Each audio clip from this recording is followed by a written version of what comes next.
tuol nei tae au. Ia. Toi whaatalofa whawhelo i atu. Tatu e kalesia suafa man malo Yesu Keriso. Malo lava le whaamalosi. Malo fo i le loto tele ngaluenga le atua. Whaatalofa fo i le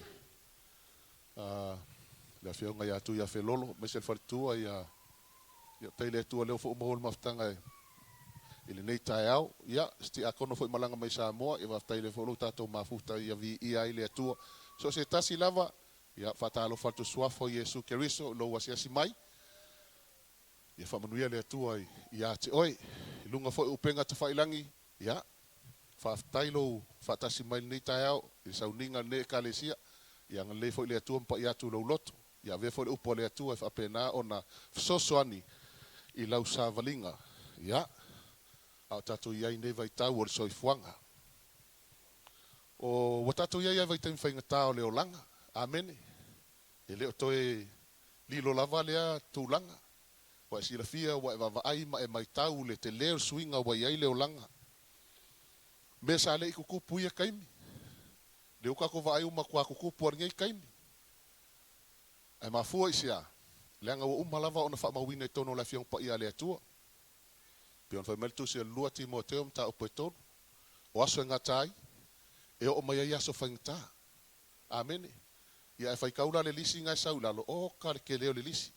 Ai o mai fai upo e lima fai mai o e pese i e ko angan loko. A le mana wai le mea. E ke enga. Amene. O ke le la swinga wai ele lalo lang. O le kaimi fo ilalangei. Wakaku ia le kaimi mo tapena ina o le e kalesia. Langa nge i kako maua luma lo kako whapea ifo wala kalaka si kianga ma kako whakarikari si kianga. Ai uma ifo a sau si kianga kau ke leo. Amene. O ngā vele o kako ang kangaka e ngau. Lalau ingal tala e ngau. O lar ke leo kaimi kako ke o mai ele e kalesia, kako ngā lue minisi ele e kalesia, e whai kaulanga mo whai mea uma le kalesia. Ai a kako leo si kianga. Ai o lalale wingan kako whaingi mea uma. Amene. O whanangolongo le pole whelo inga mal komiti mai Samoa. Pe melisa unga le apostolo. Ile tatalo le fais ile ka le iva le kaiao, ka le iva le fiafi ka kalo umare le kalesia. Mol mamalu le atua, lua, ka kalo mol ka penga inga le kalesia Keriso. O nga ua laka le kaimi ua leo koe ele se kaimi ka kaung wha kamal. Ia mle ka kalo mo Israelu na ia wha penga o koe wha ola inga. Amene. Wa fu wala kala kar kai me ko lili waile tu longu. Wa malavan ka kingo ile tu tu se ngaluenga tu se aroma fe mea e ko fo ile tu e fa tu fa le tavita. Amen. Fa me la ko mala ko isala elu e fa ola inga ila ko longa winga e ono kai me ka pungi ele lo fa tu no le tu le kala mai angu ese. Ten lo male tu no no. E lili lo la le ko longu ye le lo la mse vango ko fa ola inga ska ka ngu ese. Ia al kaimi ngai le kako ke iai, ma nu o mo le vano. E ka kau en kako kilo lelei. Ia mfaka mo e fo ngal ngal wenga le tua. Amen. Ala ka ko le feng po ia le tua. Tu se mata lo mta po fitu. Fo po lu sumal tasi se o lu sumal tot. Mo e fai mai ia chau. Le ali ye. Na o le fai ala fina ngalo lo tamao i langi. E to tele ila to e fai mai ia chau i le aso. Le ali ye. Ma tau tele i profetane e i lo ingoa. O lo ingoa fo ina ma tau tūri ai te moni. O lo ingoa fo ina ma tau fai ai va venga i tele. O na o tau tino atu ai lea ia te ila tau. O tele i loa lava o tau. I nao e se ia o tau ia te au. O tau o e fai ia mioleanga. O se tusi ke lo makwa e mai kaua lava. Ai sea. Ke le ngalango inga au na le atua. E o fo ia se kako ka mawhai fi au. Ke le ngonga si ia mai le fo ke mai kaunga ku ngalango o ma umalavele fe kaukusi. E se mala sale ala sayon kuanga si mai e fo kusi le e sta mawhai fi au ia sepi. Anga koe a mai le atua. Ma fa ilo mai le atua ia kia e koe longo le ekalesia. Langa le kaimi wa ka kawainga koe ka penga ma koe kilo le ekalesia. Le ala winga nga whekala Yesu whapea. Ai vai o le alofo le tua. O le alofo le tua ia ki oi maa. E koe fangu. Ma koe whamangaku mai a kākou. I vaenga e kau kilo i kākou la kākou. I la tātou tapenanga. Amene. A le kau kingo a Yesu ke riso le whai upu e lua sumalkas. E le sao le malo langi la tau umo e whai mai leli ie. E leo ngala Yesu. E le wha inga Yesu le melea. Au kau kingo mai Yesu. E le avel kākou. Kau e suafo Yesu. Ma au wala tātou te sao whanga e le malo langi. Amene. Ile kilo i kongo whai upu e koru. O le ke le i o le mele kau mai. O le ke le i o le whaau le whai loa mai Yesu ia kākou. Langa ka kau o ngā kākou kilo la le iai. Kilo ia ka ngaka ia. Whapinga fo ia kia. O ngā whaile o sa unga luenga. Whai fo iela unga luenga ilvaenga lea. Amene. Langa le kau kingo Yesu e le sao malo langi i la tau umo e whai mai leli ia alfasidi. O i la le kau ursua fo Yesu. Kau kele o vaayangi o ngā ofe o ngā kau sua fo Yesu. Kau kele vai kau langi o am kau sua fo Yesu. Le ai o ai le kau ursua fo Yesu. O le ekalesia ale atua. Amene. Le kau sua fo Yesu. Ale fai makala Yesu. Ele sa malo langi. Ai fai kau la fai pelusu malua. Fai fai pelusu malua. Nga mako fai vavenga lo suafa. Nga mako kuri kemongi lo suafa. Na mato perfetang. O la winga o le whamakalang. Sa fai e au kersiano mea ia. Sa sosola ke mongi nga wakuri suafo Yesu. Amene. Sa fa malolo ma inga malolo. Langa suafo Yesu. Ma perfecta mai i le suafo Yesu. O ngai mea Ele ska ko ngaluenga le tu ma mea lofa le tu nga mea kako. Ele faila ma awala kako fa pei foi. Wa sosola ke mongi. O ya kako le tu. Amene. O nga fa pele o le awala le a. E kako ke sa fanga le fa vang. E ia ile mele ko kongu i fai upule i fai upe lua sumalkon le la ko fai kau mea sunga la vea fai upe lua sumalkon o ingala le kali ele fesiri le ai sea ele sao el malo langi la ko uma fai mai leli ie ia se fai kau ala vea fai molmoli ona o tau tino atu ai lea ia te ila tau o te le iloa lava o tau ina o se ia o tau ia te au o tau o e fai a mioleanga o tau tino atu le ia te ila tau o te le iloa o tau o ese ia tau o tau o e fai a mioleanga. O le mafuanga kongu warenga. Nga le sao ai ka ngakangi. E ui anga fai vavenga. Kele vavenga nga fai. E ui anga sosola ke mongi. Ma le kele o ngaluenga le atua. E le i avea nga maawalang sao malolang. Aisia, e fai le ngaluenga le atua. E au nai le atua. E au nga whakasi mala mioleanga. Amen. Le kalongo mal kusia roma ta mo fa posu malvadu wa faalia mai fo le to sao le tu mai langi e la to uma o e faile a mioleanga ma ka o file upmo se su fa lo kusi fa mol mole ala vea fa mai o la to uma e roma mo fa posu vanu fa mai o faalia mai ko sao le tu mai langi e la to uma lava o e ka o file upmo ai a mioleanga se vai kau ala vea whamoni. Wa whalia mai fo ile to sao le tua mai le langi. Ile ia mio whale matau. Male a mio le anga umalawa. O atangata. O e ta ofi le upumoni. Male a mio le tonu. Lele kala ngopolo le kalesia Roma. Ma whai loia Roma. Le melea. E iei ka ngaka i loa leia le upo le tua. Ai le ola le upo le tua. E ola i kunga ngango le kingo. E ola lava le angsala. Ai loa le leia le upo le tua. Amene. Lela mai le fa mangaku, makoe kau mai akako. Inga ia fa penga o nga kilo aoi. Fai ala o research fo ngale lowo langa fa penga fo la yakia. Inga ia kako loa. Po fia le to yaki oi. Po fia le to yakia. Fa kai kako ngaluenga le fai kong le kalesia. I lo kau ki ngan ngaluenga le tua, ma lo kau ki ngan ngaluenga le tua, fai kau langa me kele fai. Ai fa ngola kala asa muelu nga fa ya saulo ma kaulia kala le ngai ke sila fier kala ya saulo ngo wakule le tua saulo ya le fa umakia maleka o le fa kongunga kili mai lunga le kupo amaleka kau ai mang kiria uma ala ku saulo fa saul kupo kili ya le kelo kangaka o ai fa saul me mamang la kulole o fa kulole tu ya Samuel anu ai fa ya saulo ma ko yo ki ngale me wo fa saulo le o sika i saulo ya la ko Samuel fa ki ya saulo a fe mai saulo ia fa manguinga sua fo yo o fa ka nguinga le fionga le to mai sau ia saulo Ala le leo mangu le ke whaalunga ki ai. Whai melo le kala a Saulo. O mangu mako o mai o se kaulanga le tua mako wha umakia uma mangu pae. A o mangu le leia e mai o se kaulanga le tua. Whai melo le kala a Samuel ilum kaupe suma lima. Mo mua Samuel ilum kaupe suma lima foi upe se fulu lima. E lufulu lua. Whai mai. Samuel a Saulo. Pe tu sa no fia fia o le tua taulanga mu. Taulanga ilon fia fia le wha alongo le si ufongo Yehova. A wal wha alongo e sili le taulanga. Male ustai, e sili lenga o le mamoi po. O lela fa makala ku yai mfa ku Saulo. Ia Samuel ia Saulo. Saulo. E leo le kaulanga le me fia yai le tua. Amene. O le me fia le tua o le a, o le falongo. Mausika i le melefe mai le tua. O le menga ka nga fai. O le kele leo kemika ko ke o ai, o le mele nga fai e Saulo male au kau. O le lako mangaku, o le mele lei. Le mai o mango e whereka ulanga i le atua. Pei kai. Ka kongu lau kersiano. Kau ke le whaia le melelei. Kau ke whaia le amio kongu. Amene. E leo melelei kau ke o e whai. Ka kau ke o e whai le amio kongu. Lango le amio kongu la iai le atua. Lango le ke leo si melelei. Le ngofo me esa kangi kua. Amene. E whaase se ai oi. Whaase se ai ya. Ai ka kaunga kua sao a. Whai le mea sao. O le mea sao. O le amio kongu nga. Amene.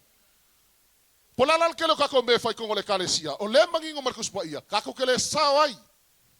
Kako ke le sao ai. Fa kala mika mka upoeongo mika foi upoeongo fiku valu. Ah. Fa merkala mika. O ke alu aku mangia i lumo Yehova. O te ifo atu mangia i le atua maolunga. O ke alu aku e makaulanga mungu. Maka mai povia kasiro lako kausanga. Pefe fia ele atua. I le mano ali o lo tafel suau. Mata mai mamoe afe. Pe o ke o foi ngaku la ulu makua. E sui ai la usoli kula fongo. Mala ufangau ko kingo. E sui ai leanga sala la uanganga. Afe male foi upoe valu. Soli. Wa failo aku ele li ia ki oel melele. O le ase si me fia ile tua. Mua faile a mia tonu. Lua nau le alofa. Tolu feo ai male tua maloto fa maolalo. O le kalale ale kuang faya ya mika. E a oha o ai le ngu o le tua. E leo le kaulanga mu, e leo ngi kau whainga kaulanga. E a vele ma awala. Kako ke mau ele o lo fa vau mo fa penga kako nga fia ile tua ya kako. Ke lo me fia ile tua ya ki oi ma. O le kako sa valinga ma le tua yaso faiso. Amen. Aso umalava. Aso ka ikase olva yaso. Ia fia le tua ya ki oi. Amen. Ia lua sa vali ma le tua. Lango le menga fia ile tua ya enoka. Ah. Fai me or kangaka. E sava vali ma le tua ia so. Ma fuanga le ave ola ingai e no kalangi. Langa fia ia le tua. Le ala ka kingo mai le fiong pa le tua ma fa mangaku ia kako. Le kalesia. A fialu le ola fa va. A fialu le ile langi. Kilo le lo olanga fa le nganga. Kilo fo ia lo olanga fa le nganga. Amen. Ngai kako pisi le ngoango le maubea. Ngai kako pisi le kele o me ko kongo le kalesia. Ai ki ia le me sile ngo ka ua ile tua. Amene, o le me sili o nga kaua ile tua, o le kapenganga o lo wola whare nganga, ma lo wola whare nganga, ai sea, o mea umai kau ke pisi ai, e ngaka ilalo ngai. Ai a o le kai me wala au mai le tua e lo soifua, ma lo soifua, e ke alunga o e nga lo wanganga e alo whelo e ma le tua. O le mela ngai ka kauenga ka penga le lei, lo wola whare nganga, ma lo tangata whare nganga, inga ia kako maua le ola e whaavang. Amene, langa le se winga ka oi kako o le whanga o le tua, o le mea ngai ki ngai le tua. Langa e maliu fua ke riso. Pe fa pe nga maliu ke riso fa manga lo ka ko sala. Fa mama ka ko ka kalia Yesu ave mari fa lo ka kolang. Ale ka ko fo ila vai fa ilang sala. Amen. Menga nga hika i Paulo le kalesia kaltia. Maka upe ko. Kalatia valea. Nga ko amaka le nga ko fa i ur kingo. Amen. Le la ya popo i ma o ma ya ka ko ur ka ngai. Inga ia kilo le lei. Koe vai oi. Ile fa pe o mena fiong pa ia le atua le fa pe ua. Sa wale atua. Ah. E kele o kai mika ko ke fa pe ai. O le atua alofa. O foi kai mika ke sasi ai. Ka kuma fau le atua alofa. Se lau paseng. E alofa le atua. Ai onge ngalo ia ke oi. O le mau o le fiong pa ia le atua. E kele vavelo ngalofa. Ai kele ngeselong kosa. Amen. e mua mai le alofa o le atua. O longa alofa le sa ue whaapale ai a kia au pe uang sala. Amene, pe o ke lo sala mo. A o sala mo la mai le anga sala. O ngā alofa le o le atua, ma koe whakulai lo kangaka. Ai a whai ai pe le anga sala. O longa winga, e le la vea u le alofa o le atua. Ai whawhai lo le kua sao le atua. Amene. Langa foi, e le stangata le atua. E kau ke le ka alo foi le atua. Ka le sia. O kaimi whainga kānge langa o le kala kuspa ia kupukele le amio leanga. Waka koe foi vai kau muri o vai kau sawa le aka mai. Ai sau whaakasi ma le amio leanga. Wa kele foi inga makua lo loku waka ngaka. Aia, e o la leang sala. Amene. A lela ya o mai le fiong pa ia le atua ia kako. E kakau on kako. Pava ai lelei. Ile mumu pete re fafa po sumal valu fai mai.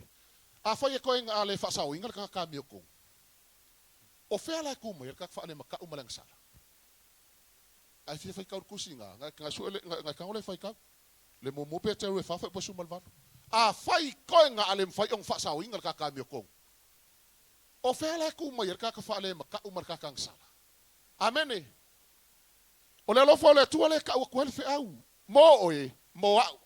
Ele fa pes au lokso va kunga oko ela ve foi ma la ko kako umale kako ki kau le kau fa le nganga yaso fa so amene o le sau fo le ki apolo le sau ai e kau ai mai o me sa kako ave selo kako o langa o kako kalia yesu ma ave ese ko vai venga kako ola o me nga ko sau le sa kangi ko amaka ko ka fanga mai la ko men kako ola ai kako kalia yesu keriso afa kamala la kako yang nga tu ola au mo nga ye ko ki fa fo ia peke keke ak foi loko fa mawalunga le saka ko wolai ia amba foi ko fa mawalunga amene o fa ko le me o fa ko le me alanga amene ma fo mai fe se ma fo alanga ma alanga fa penga ma popula hika fo ngale ma se o keke kong wala awor ki apolo ya o amene ai asa u leke ofu le ofu le ofu kau le fe merkusia e fe solom ka poyo amene e ke le kai ya fai ila fionga le atua man fa mangako la fiong po ia le atua ia fa merkusia ma ka yolom ka pe kon fo pe sfu o lo tul ma tau tafu o la au umma le fu mai fo le ngau ka kipi al makau ma le afi fa mali ona evangelium tau pe sumber lima fa po mua ma le lua o au neol vine mon au lo tama o le ngalu vine ia o la umma lava o ia tia o le fu ea ngau ka kipi fo ia makongi le afi elongi upula o upo le fiong po ia le atua upo yesu o le fa mangaku mai akako amene ai fi halu le fa vau foi mal kana foi fa mangunga popula ola amene ai o kakul moi amene popula ola mai pe fi mo le fa vau amene langa le upu le luaku o le upu fa penganga ko kaulo kako wola fa le nganga e ka kawen ko maki lo kako wola fa le nganga akako wa nga ia ku mo fa kali siti anga le ko maskai amene ya su la kusir kusia mo bo pete re toru fa upu e se fulu lua wow fonga o le li o lo fa sanga ia me tonu e li mai foi on talinga ya la to fa tonga au fonga o le li o lo fa sanga male tosa ie faia mioleanga e fa sanga male ko sa ie faia mioleanga pe ka ke fa ola inga pe ka mai saka kasi ma vivi ma la langa ile tua a ola lang sala ma ola mioleanga ele fa sanga mai le lo fo le tua ya kako e fa sanga mai male ko sa amene ai sea e ki ngale tua kako ka sua fo yesu ai ola pe ka ko lang sala ma ola pe ka ko la mioleanga ele skanga ka le tua amene o le tua e paia e mamalu amene e ao ia kako on kako ko kirkilo e ao ia kako on kako ko va ai esia o oyo le kali o oyo le finga o le tua o fa yaku ya ke oko o le fanga o le tua e pui le paia o le tua ma pui le mamalu o le tua amene il fa ringa kon fa posu iva lu sfulu a kon fa posu fulu kon lu su kon su on fa mole faringa todo o longa luenga o le kalesia la tikaya le kalanga kuan ka upekolu o kalatia le kalesia la tikaya wa fiku wa e kalesia nga ya si ka unga mes e kalesia o eloa e kalesia efeso o ele se kalesia semurana o ele sarataisa o ele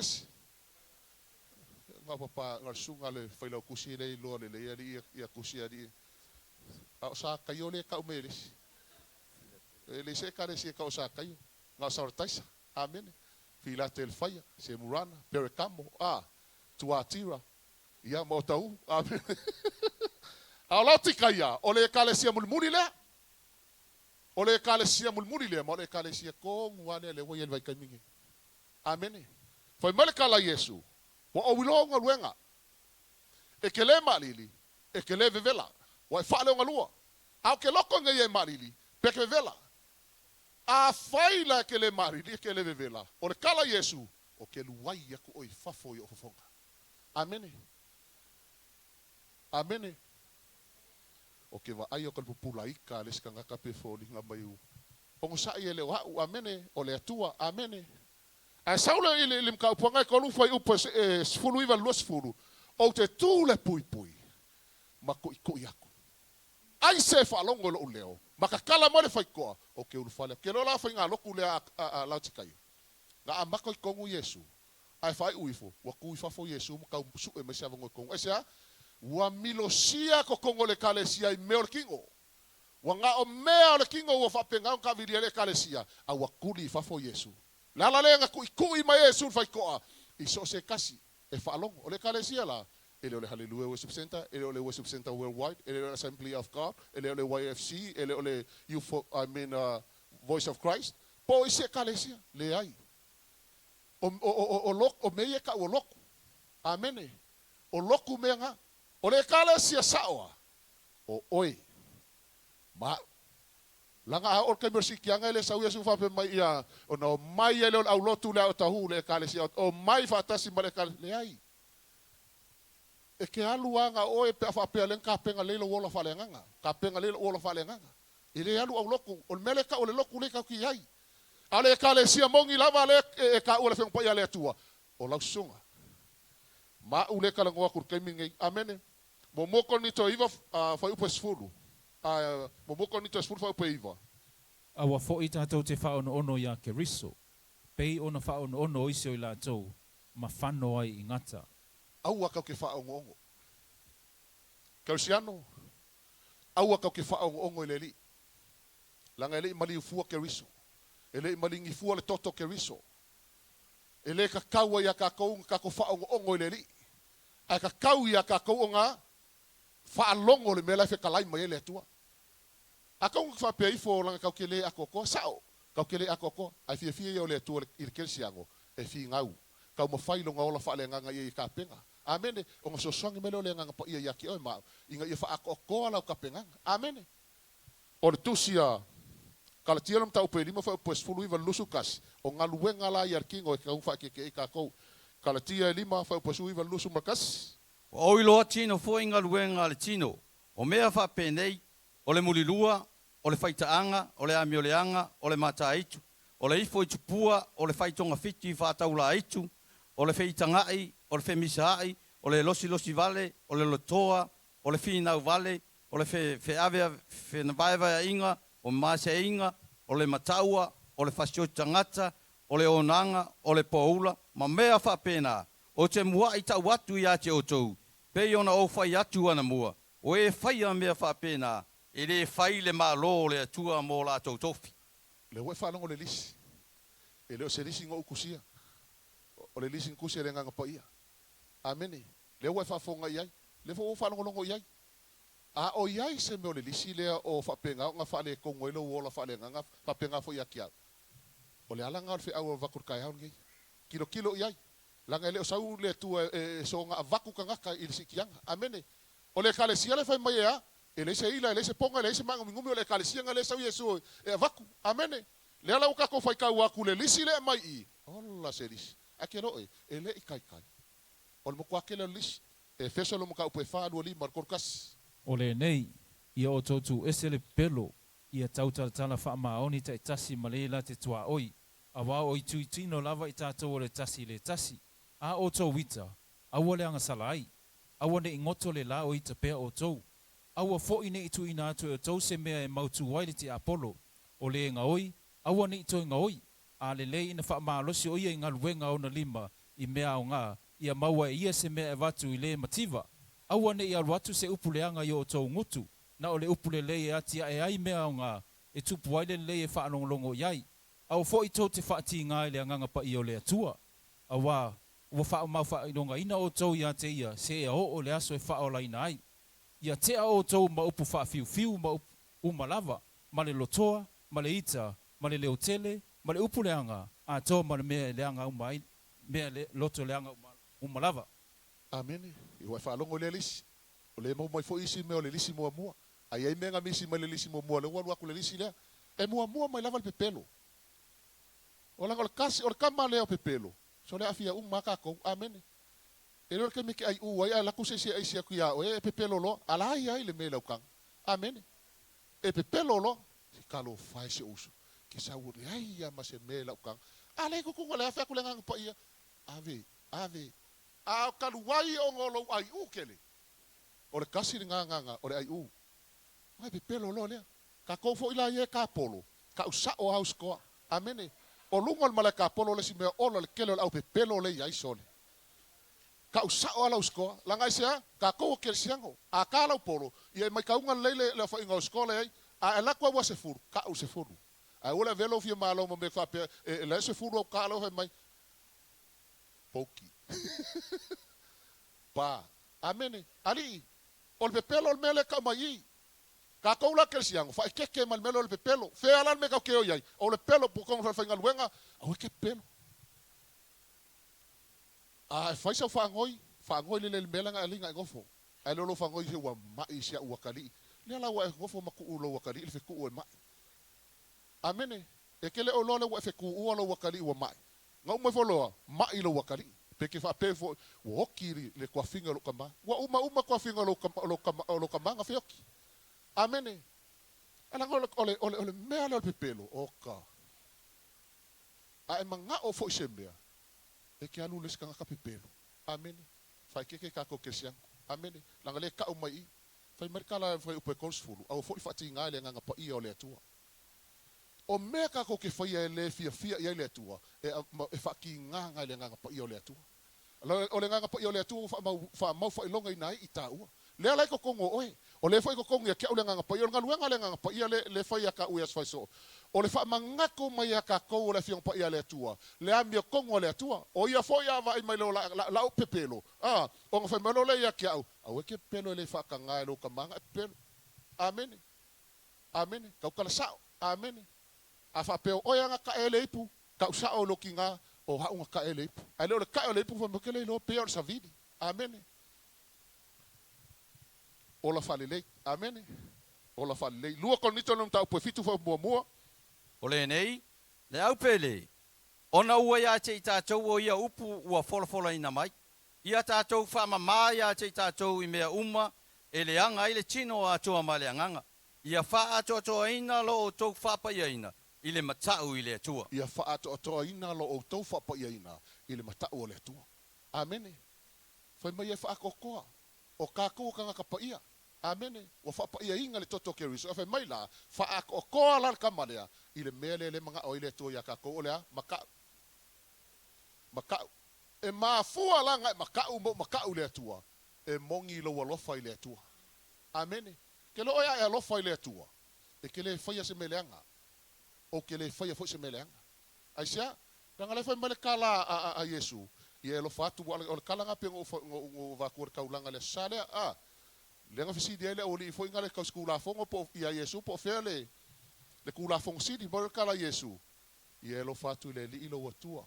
Malo loto atoa. Malo malosi atoa. Malo wanganga atoa. Amene. Or kula fongo sidi la nga. On bela le a mongi lo walo fa ka ko lo fa le tu mai ko kongo ka ko loko. E ke alo mamawa mal melea. Amen. Amen. Taravou. Ma lo le soi fu maua ma le langi mama. Kai mi fain kangi kai mo ko ye ka lo fa ya o ko. Anga ya ki o ko le nga po ye so sang ya ki o ko. Ama ko wola mai fo nga langa le fa pe ka fa ya ku ya o ko go ka ola mai fo nga langa amene. O le olanga e makua o vale la wasa ngo kaolai. Amene. Ai fafkai le atua. Ia le wala wasa le wa a makanga kau feololo. I fa pe wale le o le a wa kau feololo. Amene.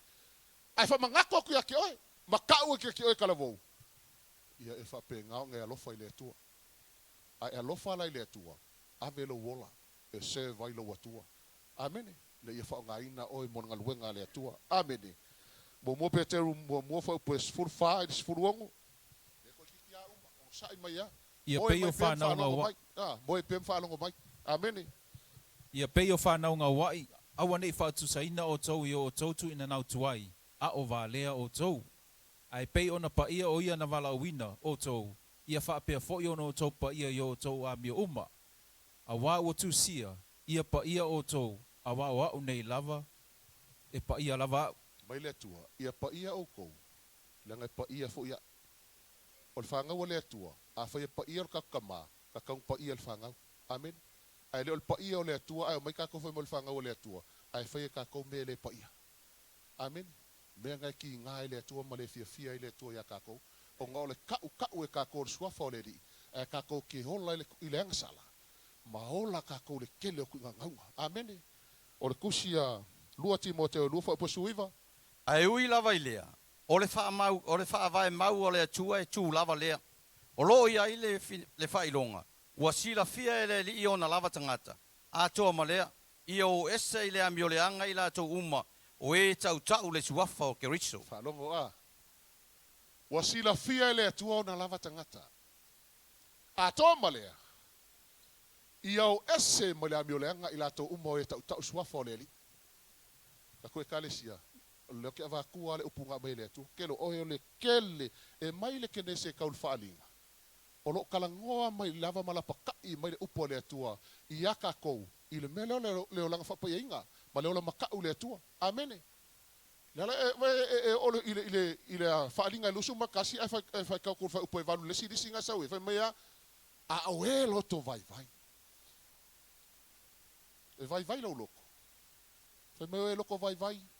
Se fai kau e fua se su e koalo kusi le whaalinga nga e lusu kasi whai upo e vanu wha molmole. Ai mua man loko vai vai. O vai vai lau loko nga luenga le tua. O vai vai lau loko au nanga le tua. Amene. Au e loto vai ma e le whaalongo. Ma e whai mea inosia. Ma e whasio tangata. Ma e whai taanga. Ma e whataula itu. Ma e ifo i tupua. A toa ma e tala pelo uma. E whai o la tau tofi i le lepa afi e mu i le afi ma le te iou. O le oti whaarua rea. Ia whalango iei. Ke oki whaanua.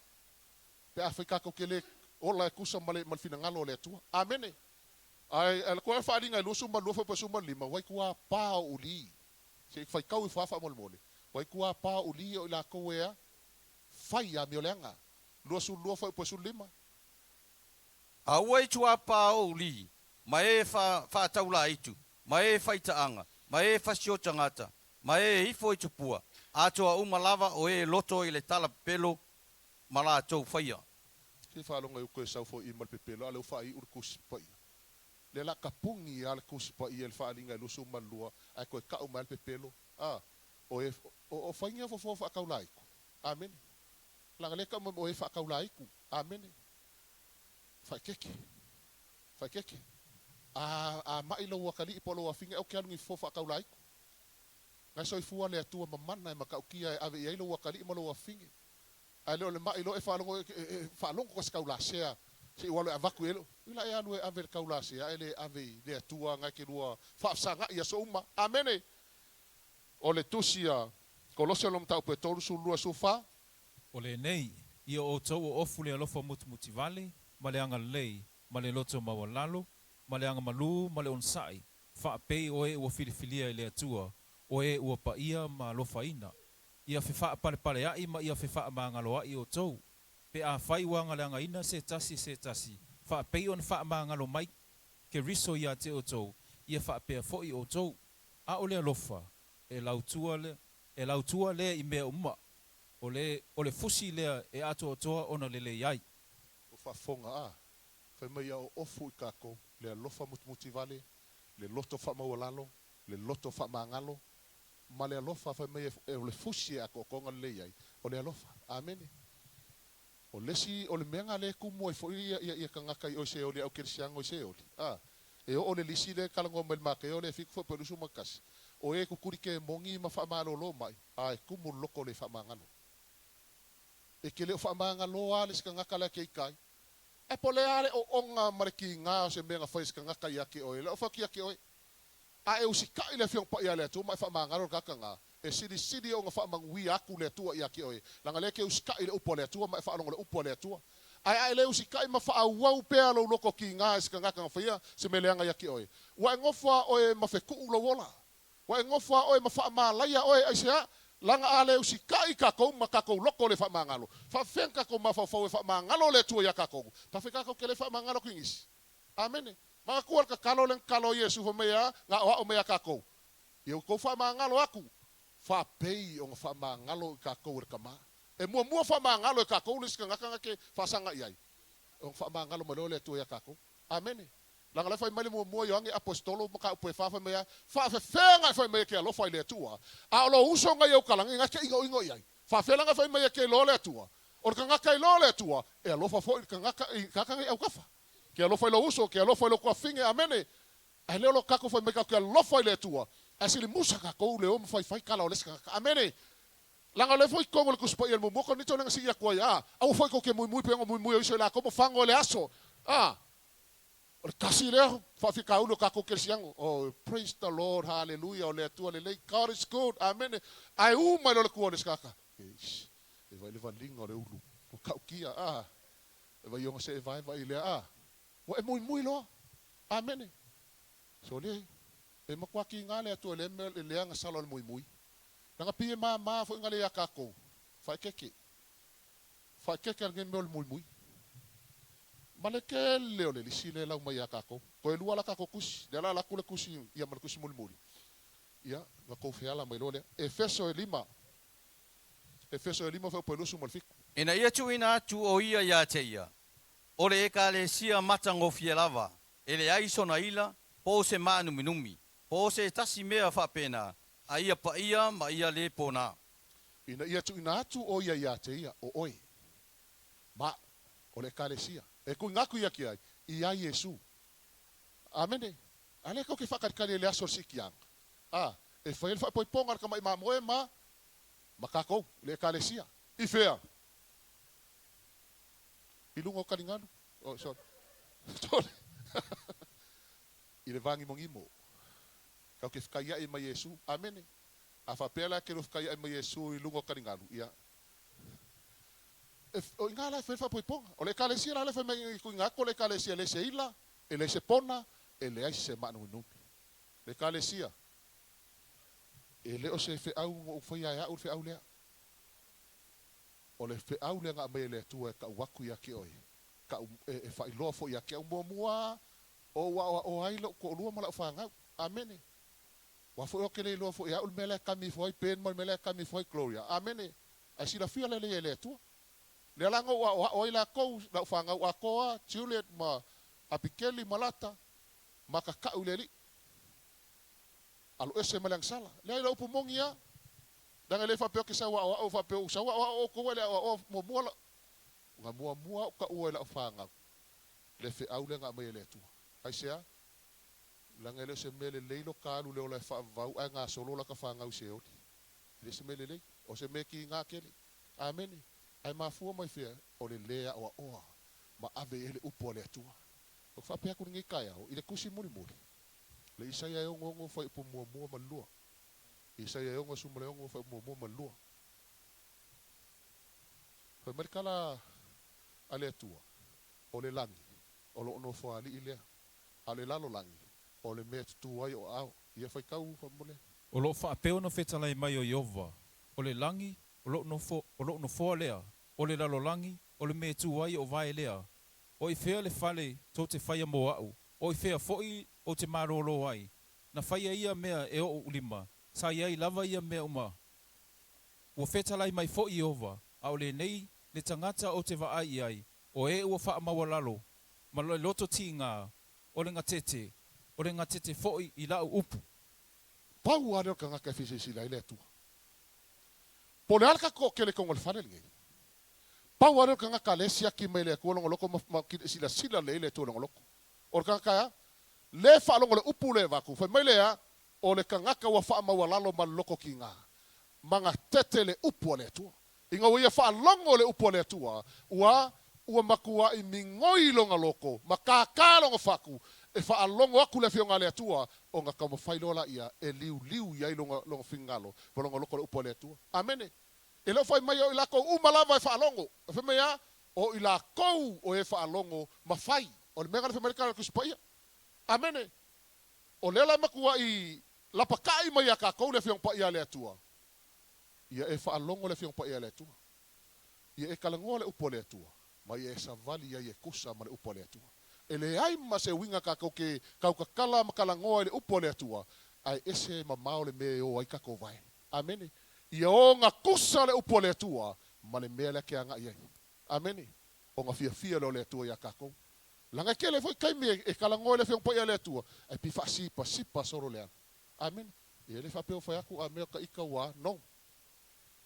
Kele fo i o ka vaivainga ma me whea lailo o langa I luma o le atua. A e whi ngau pea, mo kau ma whai pea, langa o le kau ai whale nganga. O lo kau mare ki Apollo, ai whapea ngā o ngai ai ka kou le mana o le atua, e whako I lalo ai. Amene. Au e ke wha vaivail whiri ngā pea o whai mariku si a Roma. Ia mā losi rau loko. E ke au ngai le li. Le whai mele whiong pa ia le atua. Loko kele.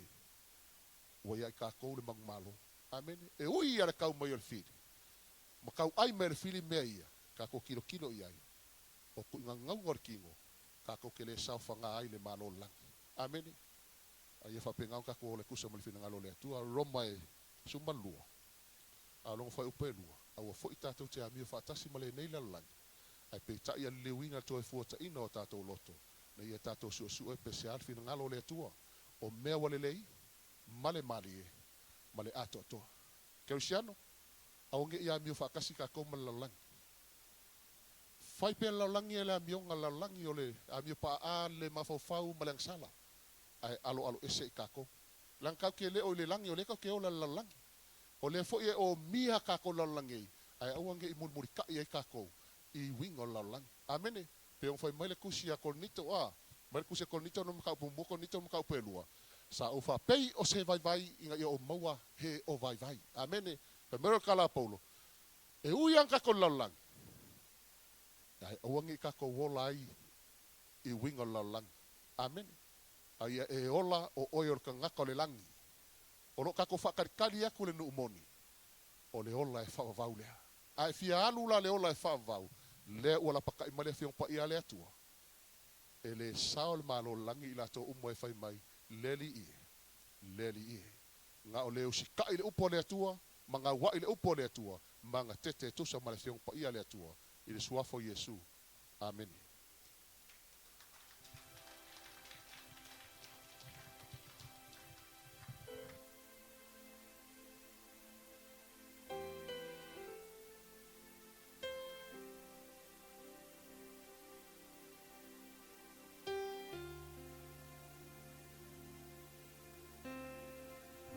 Tato tula I meni nei tai au. Yo le upul na le tua. I le tai au le nei. Moni ma wha maoni. O le upu mo tato uma. E sio foi oi ante oi le tai au le nei. E te vai a oi ante oi. Le wha maoni o le upu le tua le wala unga ina. Ai mana o mia foi se talo. O lo iei au na le tua e wha penanu talo mo e. E te sauri nei tai au wha penau na wha e lima ia te oefe. Mele apostolo Paulo wala auto ina mai wha e o la tau lima. A le upule nei tai au e moni ma wha maoni. Anu watu ina e sau nei o whiala vai alu e le upole atua. E moni ma wha maoni. Kaunga oe siaki oe. Au e tom whai siaki fo lesi tangata e leo le. Whina ngalo le nao le atua. Ai tilo a oe ia te oe. Ma e vai oe le tai au le nei le moni ma le wha maoni. Lisi te tele ama le tutua nana amatu le nei tai au. Te tau ia te oe. Tilo o ia te oe ma vai o ia te oe. Ai mana umia se talo suma le nei tai au. Lo ia ia ona le tu te talo mo oe. O ne tu ina leva noi alu. Si a to lima le nei tai au. Now tu ia lo to I still standing. Fa pe now na fa ia tu le tu o afa fitauri. O afa inga ta o ame tinga. Fa fe tailo wanga le leima lo lofa. Lo fa pe now na mato tu. Mo mato va ai atu ila wo fio. Te loe. Upule nei tai ngā ia te oe. Si a tau lima I le atua. Nauna watu lo loto i le nei tai au. A yese me te manao ai, lo yai au na le tua te talo mo ai. O wani e tuina le ava noi alu. Si o lima le nei tai au. I still standing. Whapenao na e whai atu e le tua le nei tai au le tua. Wha malosi mai, lo wanganga pa ia. Mātou te manao mia. Mātou whaalongo le nei tai au. Le ia seisi mea mātou te tua iai. Le seisi mea mātou te tapa iai. O nao le mana o lo wanganga pa ia. Mātou te manao mia. Si atoa iau lima mo ine o fonga le nei tai au. Le matanga o fio le whaau o le tua. E toi tau matawina ai ta tau le nei tai au. Hallelujah Lord, praise your name Jesus. Siara makala siki o kolo molo sana. Ya papala mala sidi o kolo molo sana. Si atoa iau lima i le tua. Nau nawa tu e no loto le nei tai au. Hallelujah Lord. Thank you Jesus. Thank you Lord. Hallelujah. You gave me courage to believe All the goodness. that all your goodness I will see. If it had not been for you, Father. And if it had not been for you standing on my side, where would I be? And not for your goodness, and not for your grace, I don't know where I would be today. And not for your kindness, I never could say I'm still standing. Not for your mercy. Not for your mercy, and not for your love, I most likely would have given up. Not for your favor, I never could say I'm still standing. Not by the grace of God. Thank you, Jesus. Whoa, Hallelujah. Thank you, Lord. whoa, to you I lift my offering. You set my heart on higher feet. You set my heart on higher things. If it had not been for you, Lord. For if it had not been for you standing on my side, where would I be? Where would I be? If not for your goodness, if not for your grace, I don't know where I would be today. Not for your kindness, I never could say I'm still standing. For your mercy, If not for your mercy, if not for your love, I most likely would have given up. Not for your favor, I never could say I'm still standing. But by the grace of God. Come on, thank you, Lord, for all the goodness that you've done. Praise your wonderful name, Jesus.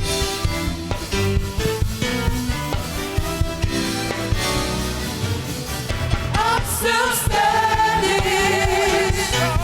I'm still standing. I'm still standing. Grace of God. But by the grace of God, I'm still standing. I'm still standing. I'm still standing. But by the grace of God, I'm still standing. I'm still standing. I'm still standing.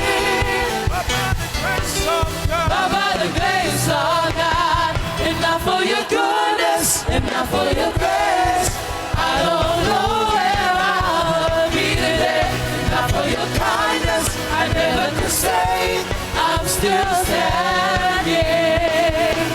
And not for your mercy, and not for your love, I most likely would have given up. And not for your favor, I never could say I'm still standing.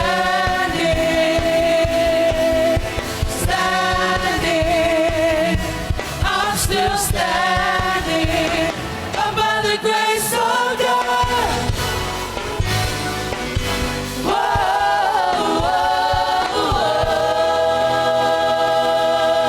Yoro mātou o tua. Mātou te whawhetai lo wanga le leilo mātou te mā. La lava whawhita uli ma me o mai le soifuanga le nei o lo mātou o lai. Whawhetai lo wanga le leif.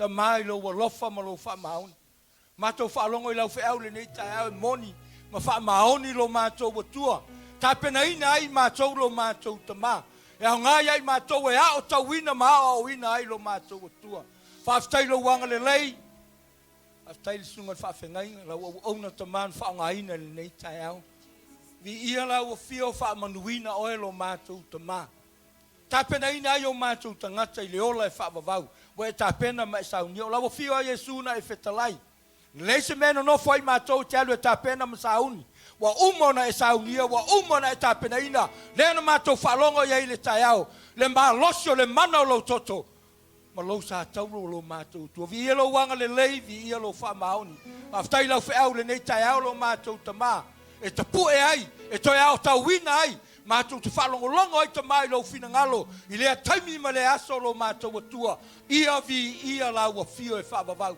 fa ftailo wanga le lei fa ftailo fa mauni te ma pa pena fo no si le fenga inga le ia wanga tu yai te ma apostolo mon fatua e maise o le komitio I la to wanga tu yai I te weslo ma to te ma living water anga le lei la wa fio le singa fenga inga le nei aso lo ma to tua fa manuia le nei tai au lo ma to te ma o fo yo anga mai ma to fo taulanga fatasi anga le leila o fio fa fe lo ai o lo ma to tua pa I lo no loto le nei tai o ani mana onga pa pena na ma to talo lo ma to ma fa manuia la o fio manuia la o kale sia le nei tai o fa manuia ai ma to uma lo ma to ma ta pena nga fo le li ma to wanga atu ma to to fo mai le fa le lima lo ma to ma le fiafi anga le leilo ma to tua ta maua na o la o fio ma to fa pe atu ya vi ia ma sanga vi ia la o fio ma to fa fo ia le vi ia la o fio hallelujah Lord hallelujah thank you Lord thank you Jesus e pa ia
o le pa manu o le pa de tanga nei se yo le pa bau e pa bau lava lo so po ma to wole valawa tu amen amen haleluya tato la mai lalo asanga le stanga mai fatalo fa malo le on sa le umol tato sauninga le tai o yo la tato wanga tu tato ainga